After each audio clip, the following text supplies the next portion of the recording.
پیدائش باب نمبر 23۔ سارہ کی وفات۔ سارہ 127 سال کی عمر میں ہبرون میں انتقال کر گئی۔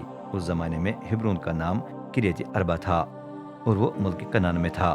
ابراہیم نے اس کے پاس آ کر ماتم کیا، پھر وہ جنازے کے پاس اٹھا اور ہتیون سے بات کی۔ اس نے کہا، میں آپ کے درمیان پردیسی اور غیر شہری کی حیثیت سے رہتا ہوں۔ مجھے قبر کے لیے زمین بیچیں تاکہ اپنی بیوی کو اپنے گھر سے لے جا کر دفن کر سکوں۔ ہتیوں نے جواب دیا، ہمارے آقا ہماری بات سنیں، آپ ہمارے درمیان خدا کے رئیس ہیں، اپنی بیوی کو ہماری بہترین قبر میں دفن کریں، ہم میں سے کوئی نہیں جو آپ سے اپنی قبر کا انکار کرے گا۔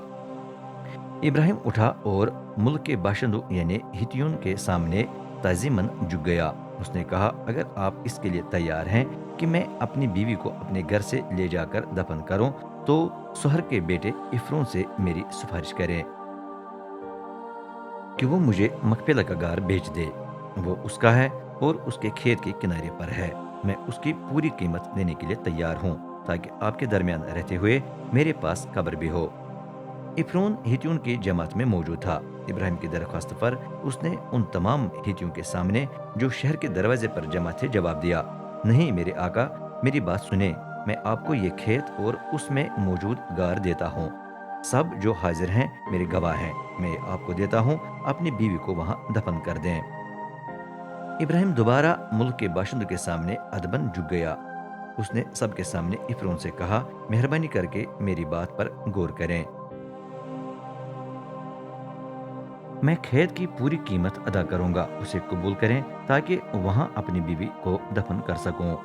ابرون نے جواب دیا، میرے آقا سنیں، اس زمین کی قیمت صرف 400 چاندی کے سکے ہیں، آپ کے اور میرے درمیان یہ کیا ہے، اپنی بیوی کو دفن کر دیں۔